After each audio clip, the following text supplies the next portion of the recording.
She snapped at me in front of her friends. "You can't even satisfy me, let alone provide for me." I smiled, paid the bill for myself, and walked out. That night, she showed up crying, but my new girl opened the door.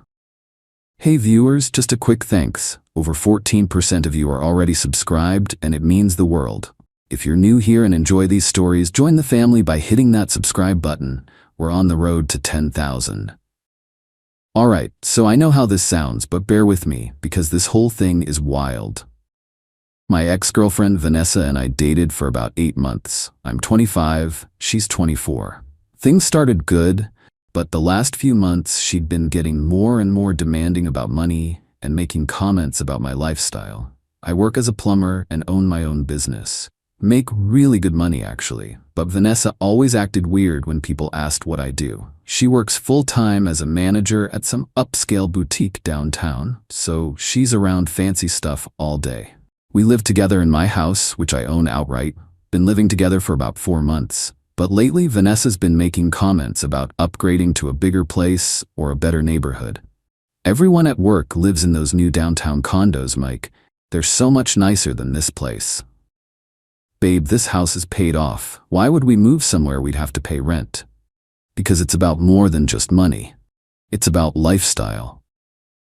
The problems really got bad when she started hanging out with this group of girls from work. All of them dating guys with office jobs. Suddenly, Vanessa's acting embarrassed about being with a plumber. Why can't you get a normal job like everyone else? Vanessa, I own my own business. I make more than most people. It's not about money, it's about what people think. Should have ended it right there, but I thought she'd get over it. Last Friday, Vanessa texts me saying she wants to go to this new upscale restaurant downtown. The kind of place that charges $40 for a steak. I said sure, even though it's not really my scene. Great, I invited Ashley and Madison from work and their boyfriends. You'll finally get to meet them. Red flag, but I went along with it. Saturday night, we meet at the restaurant. Ashley and Madison show up with their guys who are exactly what you'd expect. Button-down shirts talking about their marketing jobs and investment portfolios. "This is my boyfriend Kevin," Ashley says. "He works in digital marketing." "And this is Brad," Madison adds. "He's in corporate finance." Then it's my turn. "This is my boyfriend Mike," Vanessa says without much enthusiasm. "He owns a maintenance company." Maintenance company, not plumbing business. Maintenance company. The whole dinner is awkward. Kevin and Brad keep talking about their careers and asking vague questions about what I do. Vanessa keeps steering the conversation away whenever they get specific. "Mike handles property maintenance for commercial buildings," she says when Brad asks directly. Which is sort of true, but makes it sound like I'm a janitor instead of a business owner. About halfway through dinner, Kevin starts talking about this vacation he's planning with Ashley. "We're looking at Bermuda for a long weekend. All-inclusive resort package." "That sounds incredible," Vanessa says. "Mike and I never do anything like that." I look at her confused. "We talked about taking a trip to Costa Rica. You said you wanted to wait until summer." "That's different. That's not like a real vacation." "What makes a vacation real?" "You know, like somewhere romantic, with nice resorts and good service." "Costa Rica has nice resorts. It's not the same thing, Mike." Ashley jumps in. "Kevin surprised me with the trip for our 6-month anniversary. It's so nice having someone who knows how to treat you right." The comment hangs in the air. I can see where this is going. "Must be nice," Vanessa says, looking directly at me. Madison decides to pile on. "Brad and I went to Napa last month. Wine country is so romantic. Much better than camping or whatever." "See, that's what I'm talking about," Vanessa says. "Some people know how to plan real dates." "Vanessa, we've been on plenty of nice dates." "Like what?" "That weekend at the lake house. The concert downtown. Dinner at Romano's last month." Those aren't the same thing. How are they not the same thing? Because they're not impressive. They're just normal. Kevin and Brad are watching this conversation like it's entertainment. Ashley and Madison are exchanging looks. "Vanessa, maybe we should talk about this at home." "No, let's talk about it now. I'm tired of pretending everything's fine. Pretending what's fine? Our relationship, Mike, our future." "What's wrong with our future?" "What future? You're content just running a little maintenance business forever." "It's not a little business, it's successful. Successful compared to what? Compared to most businesses. I do well. Define well. I'm getting irritated now. I make good money, Vanessa. You know this. How good? Good enough to own a house and support both of us. That's not what I asked. The table goes quiet. Everyone's staring at us. Vanessa, what do you want me to say? I want you to be honest about your limitations. What limitations? Your career limitations, Mike. Your ambition limitations. I don't have limitations. I have a successful business. Vanessa looks around the table at her friends, then back at me. Mike, you can't even satisfy me, let alone provide for me. The words hit like a slap. Ashley and Madison gasp. Kevin and Brad look uncomfortable, but also kind of interested. Vanessa, what the hell? It's true, Mike. You're not ambitious. You're not sophisticated. You're just comfortable being small time. Small time? Yes, small time. Look at Kevin and Brad. They have real careers. They understand what women want. And what do women want? Success, growth, someone who's going somewhere in life. I sit there for a second processing what just happened. My girlfriend of 8 months who lives in my house just told me I can't provide for her in front of people I've never met. Then I started laughing. What's so funny? Vanessa asks. You think Kevin and Brad are more successful than me? They have real careers, Mike. Kevin, you work in digital marketing, right? Yeah, why? What's your annual income if you don't mind me asking? Mike, don't, Vanessa warns. I make about 70,000, Kevin says. That's great. Brad, what about you? Around 85. Cool. So Vanessa, since you think I can't provide for you, want to know what I made last year? Mike, stop this. $160,000. The table goes dead silent. That's impossible, Madison says. Nope. Plumbing business is really good.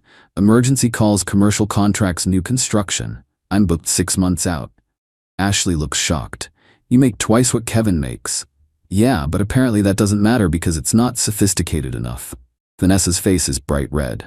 Money isn't everything, she mumbles. You literally just said I can't provide for you. Seems like money was pretty important 10 seconds ago. It's not about the money, it's about image. Image? Yes, image. What am I supposed to tell people when they ask what my boyfriend does? You tell them your boyfriend owns a successful plumbing company and makes 6 figures. It's not the same thing. You're right. It's better because it's real success, not just a fancy title. I signal the waiter over. Can I get the check, please? Mike, what are you doing? I'm paying for my dinner and leaving. You can't just leave. Watch me. The waiter brings the check. $150 for 6 people. I look at it and calculate my portion. 2 drinks and the salmon, so about $35 including tip. Mike, you always pay when we go out, Vanessa says quietly. You just told me I can't provide for you. Figured I should stop trying. I put $40 on the table and stand up. Thanks for dinner, everyone. Good luck paying for the rest. Mike, sit down. Don't make a scene. I'm not making a scene. I'm leaving. You can figure out how to split the rest with your sophisticated friends. I walked out of that restaurant, feeling like I'd dodged a bullet. Got home and sat on my couch thinking about what just happened.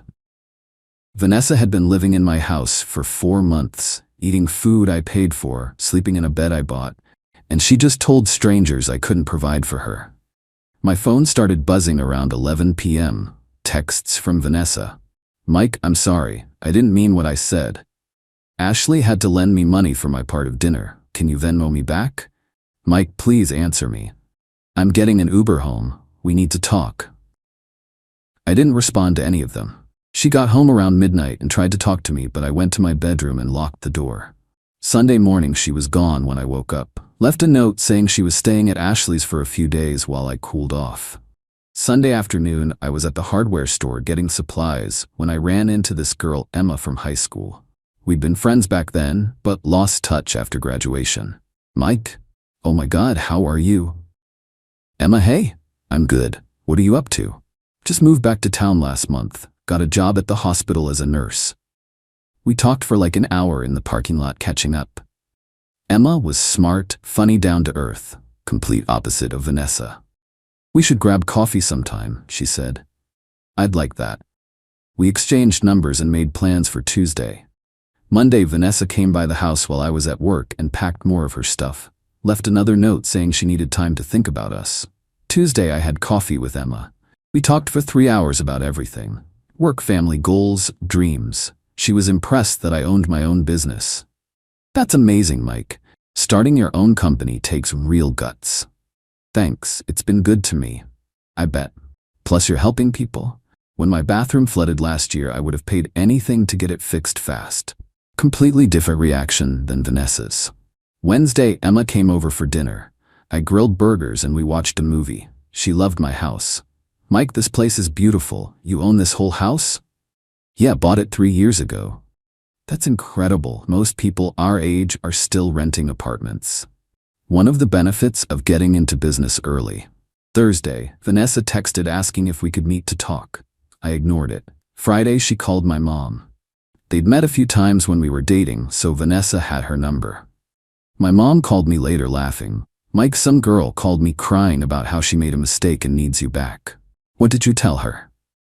I told her if she was dumb enough to be embarrassed about a man who owns his own house and business, she deserved what she got.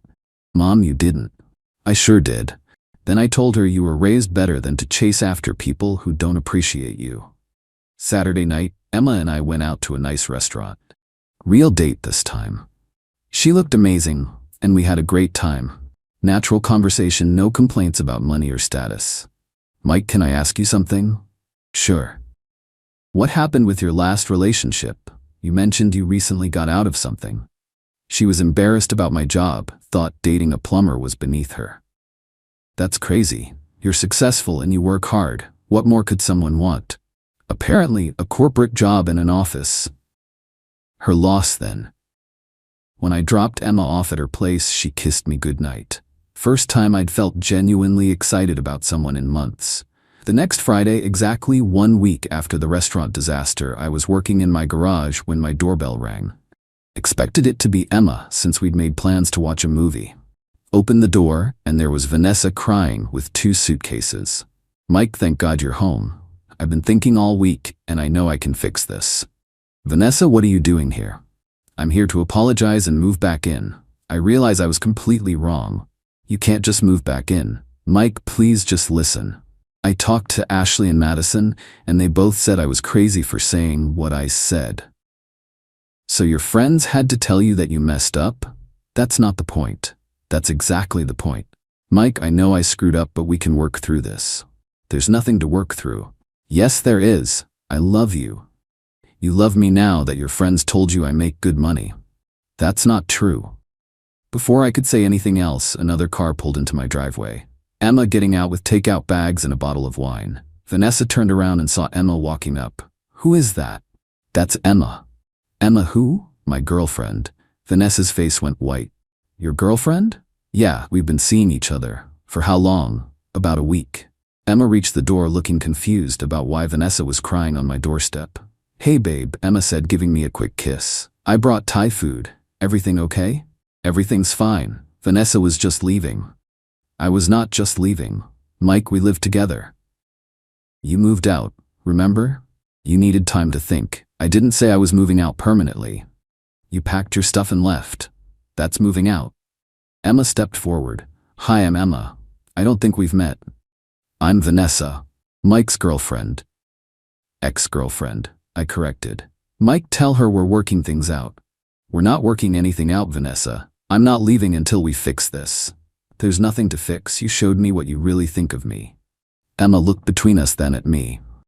Mike, should I come back later? No, you should stay. Vanessa should go. This is unbelievable. You're replacing me already? I'm not replacing anybody. I'm moving forward with someone who respects what I do. Mike, I respect you. You respect me now that you found out I make more money than your friends' boyfriends. That's not why. That's exactly why. You were fine disrespecting me until you realized you looked stupid. Emma's eyes widened. She disrespected your job? Among other things. Mike, I was wrong. I admit it. Vanessa, you weren't wrong. You were honest. You showed me who you really are. She stood there crying with her suitcases for another minute, then finally loaded them back in her car and left. Emma and I went inside and she asked what that was about. I told her the whole story. Her reaction was perfect. Mike, she sounds awful. Who says something like that about someone they supposedly love? Someone who cares more about what other people think than about reality. Well, I think what you do is impressive. You built something from nothing. That was 6 weeks ago. Emma and I are official now, and things are amazing. She's proud to tell people I own my own business and never makes me feel like I need to apologize for my success. Vanessa tried calling a few more times, but I blocked her number. Ashley reached out once to say most people at their work thought Vanessa was out of line at dinner. Last week I ran into Kevin at the gas station. He seemed embarrassed, but came over. "Mike, hey man, look about that dinner."